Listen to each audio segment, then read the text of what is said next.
कांग्रेस के साथ बढ़ रहे शशि थरूर के मतभेद, क्या बीजेपी में होंगे शामिल?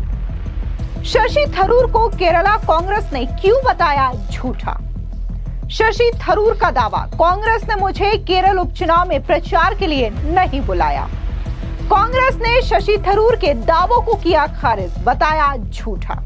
इस वक्त की बड़ी खबर सामने आ रही है कांग्रेस के सांसद शशि थरूर को लेकर के। दरअसल आपको बता दें कि शशि थरूर कांग्रेस पार्टी में आंतरिक टकरावों के चलते इस वक्त सुर्खियों में बने हुए हैं। हाल ही में शशि थरूर ने यह भी कहा था कि राज्य के विधानसभा उपचुनावों के दौरान उन्हें केरला कांग्रेस ने स्टार प्रचारकों की लिस्ट में शामिल नहीं किया था। अब ये टकराव और भी ज्यादा बढ़ चुका है, क्योंकि केरल कांग्रेस की ओर से यह कहा गया कि शशि थरूर का नाम नीलांबूर उपचुनावों के लिए स्टार प्रचारकों की लिस्ट में शुमार था। अब जिस तरीके से जहां शशि थरूर कुछ और दावा कर रहे हैं, कांग्रेस उन्हें झूठा बताते हुए कुछ और दावा कर रही है, तो ये जो टकराव का सिलसिला है वो और भी ज्यादा बढ़ रहा है। और जिस तरीके से मोदी सरकार की उनकी नजदीकियां देखने को मिल रही है, और अभी हाल ही में विदेशों में ऑपरेशन सिंदूर और पाकिस्तान को बेनकाब करने के लिए जिस तरीके से ऑल पार्टी डेलीगेशन बनाया गया था, और इसमें खास तौर से शशि थरूर की जो भूमिका रही थी,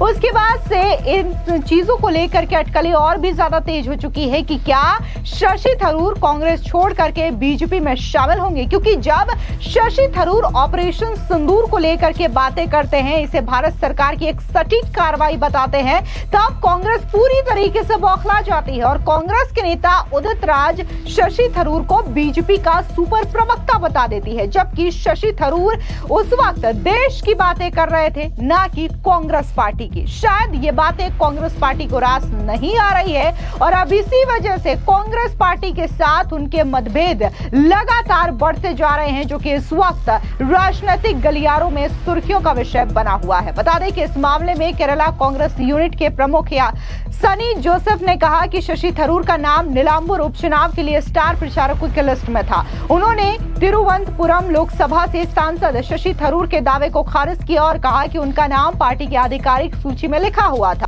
आपको बता दें कि केरला कांग्रेस प्रेसिडेंट ने कहा कि हमने आधिकारिक तौर पर सूची प्रकाशित की थी और इसे चुनाव आयोग को सौंप दिया था। इसमें शशि थरूर का नाम भी शुमार था। वो ज्यादातर समय विदेश में रहे और फिर दिल्ली में थे। मुझे नहीं पता कि वो केरल आए भी हैं या नहीं आए हैं। उन्होंने कहा कि इस बारे में मुझे और कुछ भी नहीं कह रहा। बता दें कि केरल कांग्रेस के नेता ने कहा कि AK एंटनी को छोड़ करके सभी अन्य नेता चुनाव में आए और सहयोग भी किया था। उन्होंने रमेश चेन्निथला और कोंडिकुनिल सुरेश जैसे वरिष्ठ नेताओं का नाम लिया, जो अपने उम्मीदवार आर्यदान शौकत के लिए उपचुनाव अभियान में शामिल हुए थे। 4 बार केरल की तिरुवनंतपुरम सीट से सांसद शशि थरूर ने कहा था कि मुझे पार्टी ने इनविटेशन नहीं दिया था, लेकिन ये ठीक है। उन्होंने कहा कि वो कैंपेन के दौरान अधिकांश समय विदेश में आधिकारिक राजनयिक दौरे पर थे। शशि थरूर ने कहा कि उनके लौटने के बाद भी नेतृत्व ने कोई तत्परता नहीं दिखाई। उन्होंने मुस्कुराते हुए कहा कि जब मैं वापस आया तो नेतृत्व की ओर से कोई आग्रह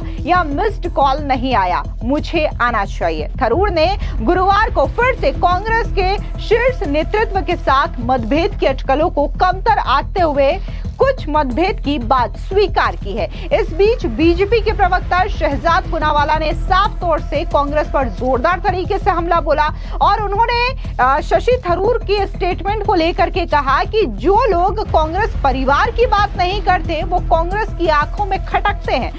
देखिए, कांग्रेस पार्टी को कभी भी वो व्यक्ति पसंद नहीं आता जो देश को प्रथम रखे, परिवार को नहीं। जो भी इंडिया फर्स्ट बोलता है, परिवार फर्स्ट नहीं बोलता है, जो पाकिस्तान को जाकर विदेश में बेनकाब करता है, वो कांग्रेस के लिए पर्सोना नॉन ग्राटा हो जाता है। इसीलिए कांग्रेस ने पहले शशि थरूर जी को सार्वजनिक रूप से गालियां दिलवाई उदित राज के माध्यम से, और उसके बाद उनको ह्यूमिलिएट किया गया, कॉर्नर किया गया, उनको बाइपोल में बुलाया तक नहीं गया, क्योंकि उन्होंने पाकिस्तान को बेनकाब किया। इससे पहले भी उन्होंने एक गलती की थी, जो गलती मैंने भी की थी, कि उन्होंने कहा कि कांग्रेस में चुनाव होना चाहिए।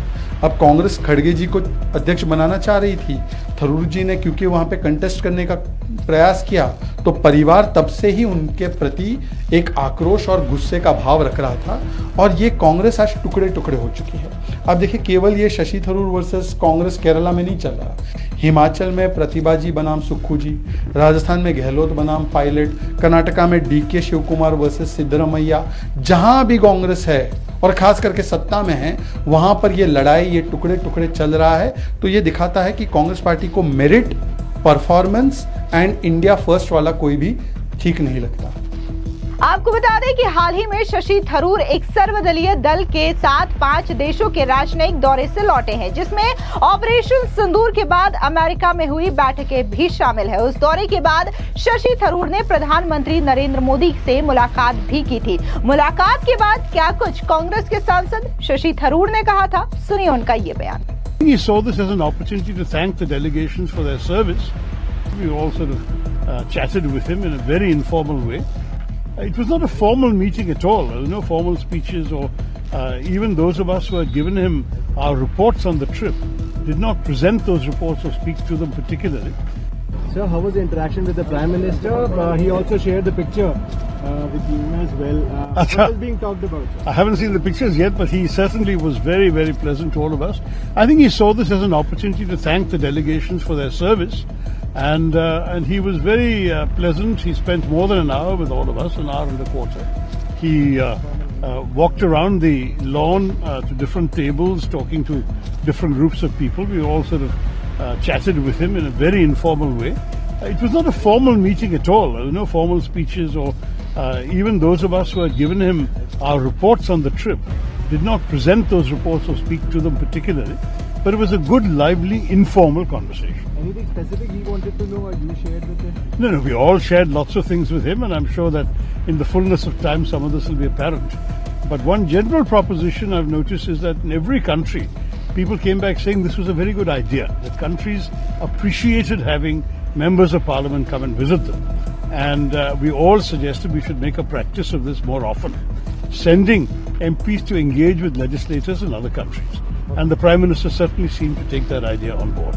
It was his idea to begin with, but it was well received in other countries. दरअसल आपको बता दें कि जिस वक्त ऑपरेशन सिंदूर लॉन्च किया गया था भारतीय सेना की ओर से, तब इसकी खुल करके तारीफ न सिर्फ विपक्षी दल से शशि थरूर ने की, बल्कि असदुद्दीन ओवैसी से लेकर के उमर अब्दुल्ला ने की। और ये जो तमाम लीडर्स थे ऑपरेशन सिंदूर के दौरान पूरे देश के साथ खड़े नजर आए। लेकिन वहीं कुछ ऐसी भी विपक्षी पार्टियां थी जो कि लगातार सेना का मनोबल तोड़ने का प्रयास कर रही थी और प्रधानमंत्री मोदी की विदेश नीति को लेकर के भी सवाल खड़े कर रही थी। और इसी दौरान एक ऑल पार्टी डेलीगेशन का गठन किया गया मोदी सरकार की ओर से, जो अलग अलग देशों में गया और उसने ऑपरेशन सिंदूर की सटीकता और कार्रवाई को लेकर के जिक्र किया। तो इसी के साथ ही आतंकवाद किस तरीके से पाकिस्तान में पनाह लेता है और पाकिस्तान खुद कैसे आतंकवाद को अपने आश्रय देता है, इस पर पूरी दुनिया के सामने ये जो ऑल पार्टी डेलीगेशन है उसने पाकिस्तान को बेनकाब किया है। अब जिस तरीके से पाकिस्तान को लेकर के इस वक्त शशि थरूर देश के साथ नजर आ रहे हैं, पाकिस्तान को हर बार पलटवार कर रहे हैं, तो शायद ये बातें कांग्रेस को रास नहीं आ रही है और उन्हें ये बात चुभ रही है कि आखिर शशि थरूर जो है वो मोदी सरकार की तारीफ कैसे कर सकते हैं और सेना की ओर से ऑपरेशन सिंदूर जो लॉन्च किया गया है उसे एक सटीक कार्रवाई कैसे बता सकते हैं। इसीलिए कांग्रेस के तमाम ऐसे नेता हैं जो कि लगातार पहलगाम अटैक को लेकर के सवाल उठा चुके हैं, सीज फायर को लेकर के उन्होंने कई दफा ऐसी बदजुबानी की है प्रधानमंत्री मोदी को लेकर के, और उसके बाद ऑल पार्टी डेलीगेशन को लेकर के भी बकायदा विपक्षी दलों की ओर से ये कहा गया कि ये ऑल पार्टी डेलीगेशन जो है वो विश्व में भारत का नाम रोशन करने के लिए नहीं गए हैं, बल्कि मोदी सरकार ने टूर एंड ट्रैवल कंपनी खोल रखी है। फिलहाल इस पूरी खबर पर आपकी क्या राय है, कमेंट सेक्शन में जरूर बताएं। धन्यवाद।